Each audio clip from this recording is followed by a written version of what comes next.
하나님의 특별한 은혜인 줄로 믿습니다. 늘 여러분의 삶에 늘 은혜가 충만하시고 은혜 풍성한 삶을 함께 나누어 누리시는 여러분 모두가 되기를 주님의 이름으로 축복합니다. 아멘. 오늘 본문의 말씀을 통해서 대속받아야 될 죄인이라는 말씀의 제목으로 함께 은혜를 나누고자 합니다. 어릴 때 마을에서 친구들하고 이제 여러 가지 놀이를 참 많이 했지 않습니까? 저 딴에도 어릴 때에 자치기도 하고 또 숨바꼭질도 하고 구슬치기도 하고 또 딱지치기도 하고 제가 딱지치기 하다가 저희 아버님한테 혼난 적이 있었어요. 저희 집에는 다른 집보다 종이가 많았습니다. 웬 종이가 이렇게 많았나? 나중에 제가 딱지를 접어서 치다 보니까 아버님이 나중에 뭘 찾았는데 아버님 설교 원고를 가지고 제가 딱지를 접어가지고 나갔다가 아주 호되게 혼난 적이 있었는데 하여튼 여러 가지 놀이가 있었는데 그 가운데 땅 따먹기가 있었습니다. 제가 간혹가다 장례식 때 땅 따먹기 얘기를 종종 하죠. 땅 따먹기를 보면 참 우리 인생의 모습을 보는 것 같습니다. 동그랗게 원을 그려놓거나 네모나게 원을 이제 그려서 조그맣게 내 손바닥으로 이렇게 돌려가지고 살금바리를 쳐서 3번에 걸쳐서 들어오게 되면 그 영역은 내 땅이 되는 것입니다. 참 땅 얻기 쉽죠. 뭐 얼마를 많이 주고 땅을 뭐 얻는 게 아니라 내가 잘 튕겨가지고 3번 만에 잘 들어오면 그곳이 내 땅이 되는 거예요. 해가 뉘엿뉘엿 지나가면 이제 분명히 땅을 많이 차지한 사람도 있을 거고 좀 적게 차지한 사람도 있을 겁니다. 그런데 집에서 이제 오라고 하면 다 훌훌 털어버리고 집에 가게 되죠. 집에 가게 될 때 두 부류입니다. 그냥 곱게 집에 가는 사람이 있는가 하면 그 넓은 땅 때문에 마지못해서 끌려가는 사람들도 있어요. 저 땅 어떡하지? 내가 어떻게 해서 내 땅을 얻었는데? 그러고서 마지못해가지고 끌려가는 사람도 종종 있습니다. 근데 우리의 인생이라고 하는 것이 그런 것 같습니다. 서로 큰 차이가 있는 것 같고 그래서 잘난 것 같고 가진 것을 많이 자랑하는 것 같지만 결국 나중에 보면 크게 다를 바가 없다는 것입니다. 이 땅에서의 모든 삶을 마치고는 또 우리가 영원한 나라에 갈 때는 거기서는 동일한 그러한 천국의 삶을 살게 된다는 것입니다. 인간의 근원적인 한계를 모른 채 눈앞에 작은 차이에만 집중하는 어리석음을 우리는 이 땅 따먹기를 통해서 종종 보게 됩니다. 그렇게 많은 것을 소유한 것 같지만 또 그렇게 적게 소유했다고 해서 위축되거나 자랑할 것이 없다는 것입니다. 우리 인생의 삶의 모습은 다 거기서 거기인 것입니다. 우리의 한계를 알고 한계를 뛰어넘어서 우리에게 더 큰 은혜를 주신 하나님을 발견하게 될 때 이 땅에 우리가 소유할 수 있는 것 그것을 대단하게 여기지 않고 하나님의 은혜 가운데 거하는 삶이 또 하나님과 친밀하게 교제하는 것이 얼마나 귀한가 이것을 우리가 발견하게 된다는 것입니다. 우리는 믿음의 사람이기 때문에 영적인 법칙 안에 거하는 사람입니다. 그렇기 때문에 우리는 출애굽기를 통해서 하나님이 얼마나 우리와 친밀하게 교제하기를 원하시는가 이것을 우리가 발견해야 된다는 것입니다. 출애굽기를 보면 인생이 보인다고 그랬죠. 나 자신의 적나라한 모습을 보게 되고 내가 어떻게 하나님과 긴밀한 관계 가운데에서 그 하나님의 은혜를 누리는 인생이 될 것인가 라고 하는 것을 보여주는 책이 바로 출애굽기입니다. 특별히 요즘 계속해서 성막에 관한 것을 계속 함께 말씀을 나누었습니다. 성막은 하나님을 만나러 가는 약도다. 궁극적으로 우리는 하나님을 만나러 가는데 죄된 우리의 모습을 우리가 다시 한번 돌아보고 우리가 어떻게 이 죄를 깨끗하게 씻는 그런 삶이 되어야 될까? 우리 스스로의 나 자신에게 있어서는 이 죄의 문제를 해결할 수가 없어요. 대속의 은혜를 받은 그런 은혜가 아니면 우리는 이 문제를 해결할 수 없기 때문에 하나님과의 친밀한 교제가 필요하고 결국 나중에는 바로 예수 그리스도의 대속의 은혜까지도 나아가야 됨을 깨닫게 되는 것입니다. 구약에서 우리의 죄가 사함받는 것은 이례적인 것이었어요. 계속해서 반복해야 됐습니다. 그러나 신약에서는 예수님께서 우리를 대속해서 그 보혈의 피를 흘려주셨기 때문에 우리는 단번에 죄 사함, 대속의 은혜를 입게 된 것입니다. 이제는 죄인이 아니라 죄 사함을 받은 자, 그래서 신분의 변화가 일어나게 되었던 것을 우리가 다시 한번 우리가 기억할 수가 있게 되는 것입니다.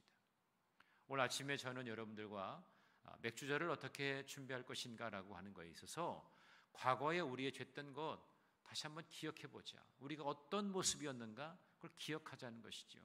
그 기억 속에 감사를 발견할 수가 있는 것입니다.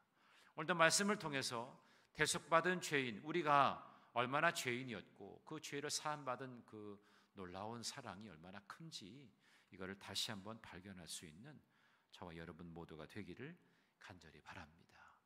오늘 출애굽기 30장 1절부터 16절의 그 배경을 보면 이렇습니다. 하나님은 이스라엘을 그분의 백성으로 삼으셨습니다. 나의 택한 백성이다. 그들을 하나님의 거룩한 백성으로 삼으셨는데 사실 이스라엘 백성에게는 그런 자격이 없었어요. 그들은 무지했고 무력했고 또 사실 믿음조차도 없었습니다.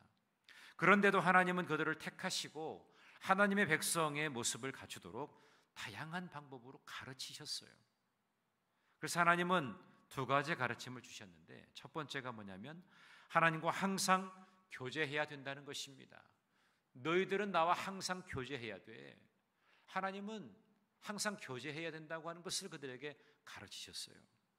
그래서 성막을 통해서 또 번제의 규례를 통해서 성소 내의 진설병 상을 통해서 다양한 시청각 교제를 통해서 하나님은 이것을 말씀해 주십니다. 이스라엘 백성들의 본질이 하나님과 깊은 관계에 있다. 이것을 알려주시게 된 거죠. 또 한 가지 가르침은 이 백성이 그들 스스로 죄인이라고 하는 것을 자각해야 한다는 것입니다. 너희들은 죄인 아니냐. 선택되었다는 이유만으로 이 죄의 문제에서 자유로워지는 것이 아니라는 겁니다. 끊임없이 이 죄의 문제와 싸워서 이겨야 됨을 여러 가지 모습을 통해서 보여주고 있는 거예요. 오늘은 분향단과 또 생명의 속전에 관한 규례를 말씀해 줍니다. 분향단이 어떤 것인가, 또 생명의 속전이라고 하는 것이 어떠한 또 이유 의미가 있는가, 이것을 우리에게 말씀해 주면서 이 죄의 문제에 대한 인식을 갖고 이것이 밀접한 관계가 있다는 것을 우리에게 보여주고 있는 거예요. 하나님은 분향단 위에 뿔을 만들고 대속죄일에 피를 뿌려서 속죄하라고 명령하셨습니다.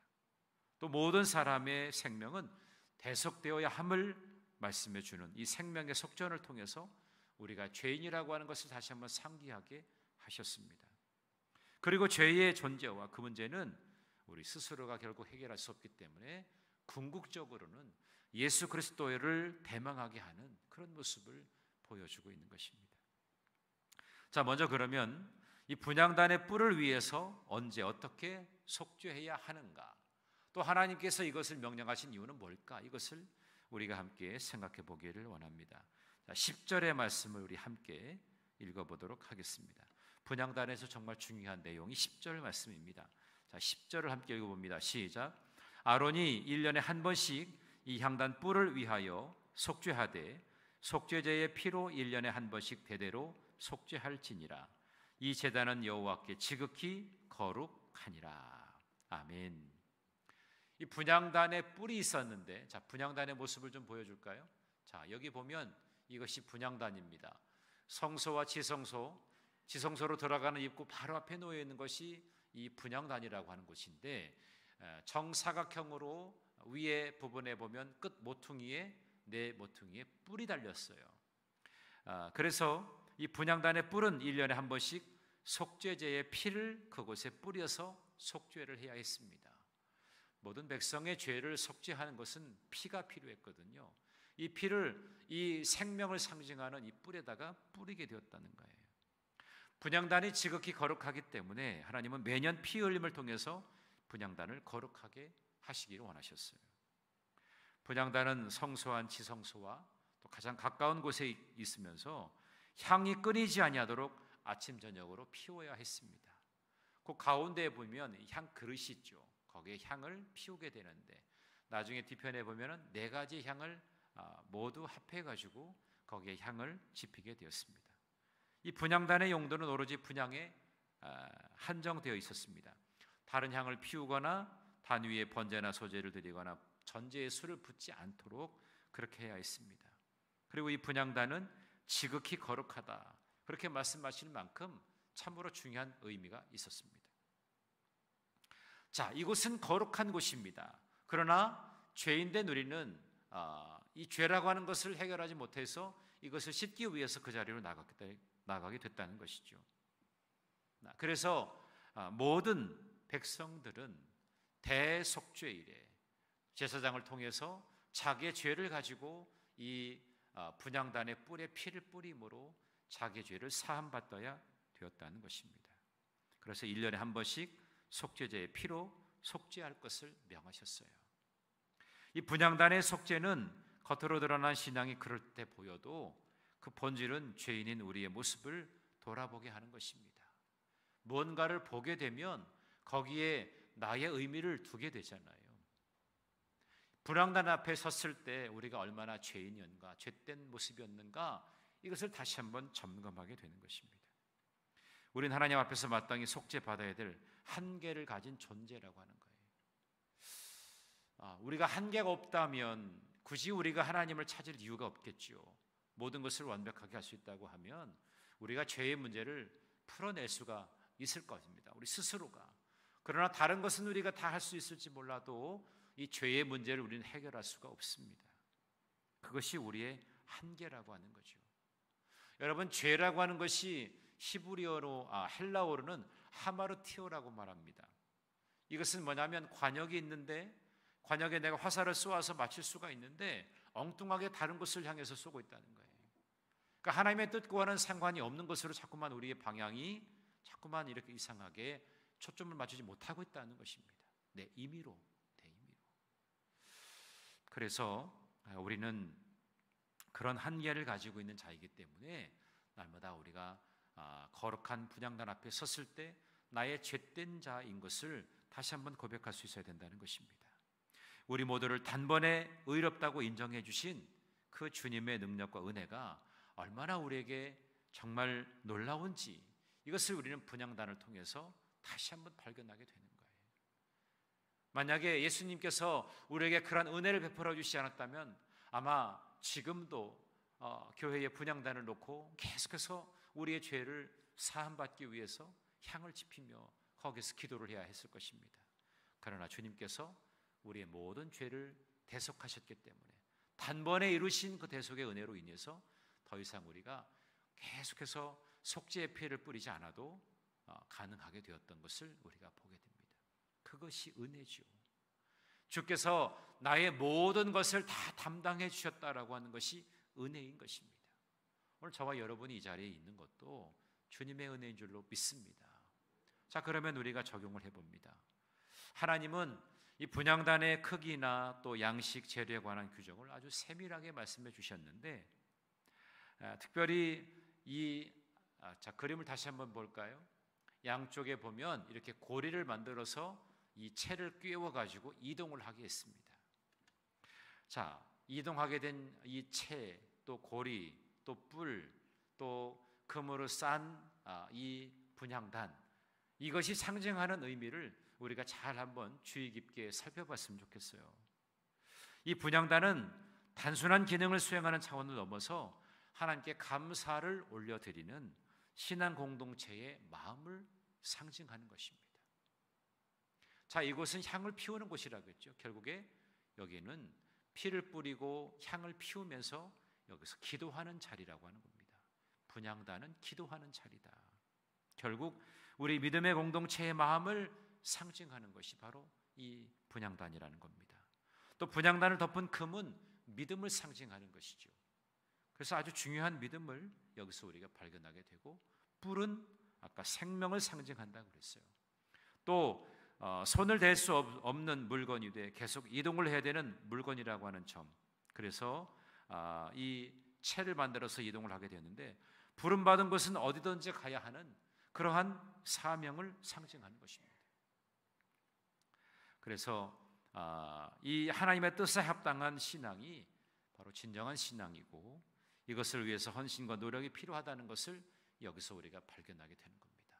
나의 사명도 다시 한번 재확인하고, 또 내가 하나님과 긴밀한 기도를 통해서 하나님의 뜻을 구하고 하나님의 뜻에 합당한 그런 삶을 결단하는 자리가 바로 분향단이라고 하는 것입니다. 여러분이 분향단을 늘 머릿속에 기억하시고 여러분 가슴에 담으시면서 내 믿음을 통하여 기도하는 자리, 늘 기도의 향연을 피우는 저와 여러분 모두가 되기를 간절히 바랍니다. 아멘. 궁극적으로 여기서 우리가 예수 그리스도의 보혈의 피를 의지하고 그 피로 내가 대속받았음을 다시 한번 상기해야 할 줄로 믿습니다. 자, 그리고 11절부터 16절에 보면 이 생명의 속전에 관한 것이 나옵니다. 이것은 누가 얼마나 내는가라고 하는 것을 한번 살펴보겠는데, 이스라엘 백성 중에 20세 이상 된 남자는 부자든 가난한 자이든 예외 없이 반세계를 생명의 속전으로 내야 했습니다. 이 속전이라고 하는 것은 회막 봉사에 사용되게 되었어요. 그러면 반세겔이 어느 정도 될까라고 하는 거죠. 자, 세겔을 한번 보여드릴까요? 세겔의 모양이 이렇게 되어졌는데요. 반세겔이라고 하는 것은 한 2드라크마 정도, 2데나리온 정도가 됩니다. 2데나리온이라고 말할 때에 한 데나리온이 대략 일반 노동자의 하루 품삯이라고 말할 수가 있을 거거든요. 그러니까 예를 들어 요즘에 하루 품삯이 어느 정도 되나요? 한 5만 원이라고 하면, 한 10만 원이라고 하면 2데나리온 정도 된다고 하면 한 20만 원 정도 되는 것이겠죠. 그 성전세로 생명의 속전으로 이렇게 반세겔을 내야 했다는 것입니다. 이거는 성전의 유지 보수를 위해서도 꼭 필요한 것이었어요. 그런데 반세겔의 생명의 속전을 부여하게 된 이유가 뭘까? 이것에는 의미가 있습니다. 이 속전은 하나님의 돌보심에 대한 예물입니다. 하나님이 우리를 돌봐주셨다. 그것에 감사하는 마음으로 이 예물을 드리게 되었습니다. 그리고 하나님의 은혜를 다시 한번 떠올리는 역할을 하는 동시에 이렇게 성막을 관리하는 그런 용도로 사용되게 된 것입니다.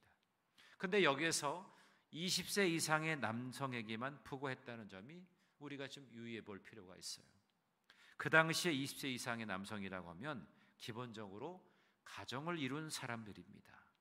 그러니까 생명의 속전을 통해서 모든 가정이 하나님이 주신 은혜를 기억하고 감사를 표하고 또 성막을 유지하는 것을 가정의 소명으로 여겨야 된다는 것을 말씀해 주는 거예요.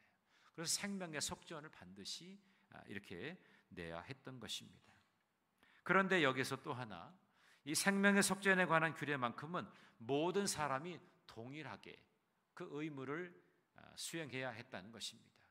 제사를 드릴 때는 각기 형편에 따라서 양으로 드릴 수도 있고 소나 또 아주 가난한 사람은 비둘기를 통해서 드리기도 했거든요. 그러나 생명의 속전에 관한 것은 동일하게 부자나 가난한 사람이나 똑같이 이렇게 반세겔을 내야 했던 것입니다. 그러니까 이것은 하나님의 은혜와 생명의 모든 관한 것들은 재산의 정도와 상관없이 모든 사람에게 주어지게 된다는 것을 여기서 의미해 주고 있는 것입니다. 우리 모두가 다 분명 다른 환경에서 서로 다른 경험을 하고 살아갑니다. 저마다 다양성을 가지고 있어요. 아까 제가 처음에 땅 따먹기에 관한 이야기도 했지만 서로 땅을 많이 차지한 사람도 있고 적게 차지한 사람도 있고 여러 가지 차이는 분명히 있습니다. 그러나 하나님의 자녀가 되는 은혜를 받게 되어진 것은 분명히 동일한 것이죠. 그건 많이 가지고 누리고 있는 자나 그렇지 않은 자나 하나님의 은혜를 누리는 것은 변함없이 동일하다는 것입니다. 그래서 하나님은 우리 모두가 하나님의 자녀로 감당해야 될 책임을 우리에게 주십니다. 하나님을 알고 또 하나님을 믿고 또 하나님과 만나는 예배의 자리를 날마다 지키라고 말씀하시는 것입니다. 그래서 하나님이 주신 공동체를 소중히 여기면서 특별히 공동체를 위한 이 생명의 속전, 이것이 바로 내가 하나님의 백성이라고 하는 것을 의미해 주는 통로인 것을 기억해야 되겠습니다. 그래서 누구나 동일한 은혜를 사모하고 또 동일하게 하나님께서 말씀해 주시는 바를 잘 감당하는 것이 우리의 의무인 것을 다시 한번 기억하게 됩니다. 이렇게 생명의 속전, 이것은 동일한 책임과 의무를 우리에게 요구하고 있다는 것을 여러분 기억하게 되시기를 바랍니다. 하나님은 성막과 그 기구를 통해서 하나님 백성들의 정체성을 분명히 가르치고 있습니다. 내가 거룩하니 너희를 거룩하다. 거룩한 곳으로 나와라. 또 속죄 제사를 통해서 너희 죄를 분명히 사해라. 이스라엘 백성들이 죄의 문제를 주님 앞에 가지고 하나님 앞에 나와서 예배드리고 제사드리지 아니하면 그들은 그 죄의 문제를 해결할 수가 없었고 그것에 대해서 그 의무를 행하지 아니하면 죽음이었습니다. 그래서 항상 이렇게 분향하는 자리, 제사장이 분향하는 자리에서 모든 백성들의 죄를 사함받도록 향을 지피고 거기에서 이 백성들의 하나하나를 아뢰면서 기도하는 자리를 그렇게 열어가게 되었다는 것입니다. 분향단도 이렇게 가장 귀한 성물로, 그리고 생명의 속전의 규례도 모든 사람에게 동일하면서 우리 모두가 다 하나님 아래 동일하다는 것을 말씀해 주고 있습니다. 모든 사람이 하나님의 은혜가 필요하다는 것을 다시 한번 우리로 하여금 깨닫게 하는 것입니다. 우린 대속받아야 될 죄인이었고, 그래서 주님께서 이 모든 것을 다 담당해 주셔서 우린 죄사함을 받은 자들이 되었습니다. 이제 내가 죄사함 받았다는 사실을 다시 한번 내 마음속에 기른다면 우리가 어떤 모습으로 살아가야 되겠는가? 이제 그것이 우리에게 중요하다는 것이죠. 죄사함 받았다. 죄의 그 무거운 짐의 그 굴레를 이제는 우리가 내려놓게 되었고, 이제 진정한 자유함을 얻게 되었으니 이제 하나님의 기뻐하심에 참여하는 자로 그렇게 은혜의 보좌 앞에 담대히 나아가야 할 줄로 믿습니다. 예비함으로 하나님의 마음을 헤아리고 하나님과 깊이 있는 소통을 통해서 내가 다시금 하나님이 나에게 부어주시는 그런 소명을 다시 한번 깨닫고 발견하게 되는 그런 저와 여러분이 되어야 할 줄로 믿습니다. 이 한 주간 정말 우리는 자격 없지만 우리를 택한 백성으로 삼아주시고 나의 모든 죄를 깨끗하게 씻어주신 그 대속의 은혜를 기억하면서 나도 그렇게 대속의 은혜가 필요한 이들에게 생명의 말씀을 전하고 그 말씀대로 온전하게 살아내는 주의 자녀들이 다 되어야 할 줄로 믿습니다. 그런 마음을 가지고 또 이 한 주간을 멋지게 열어가시는 저와 여러분 모두가 되기를 주님의 이름으로 간절히 축원합니다. 기도하겠습니다.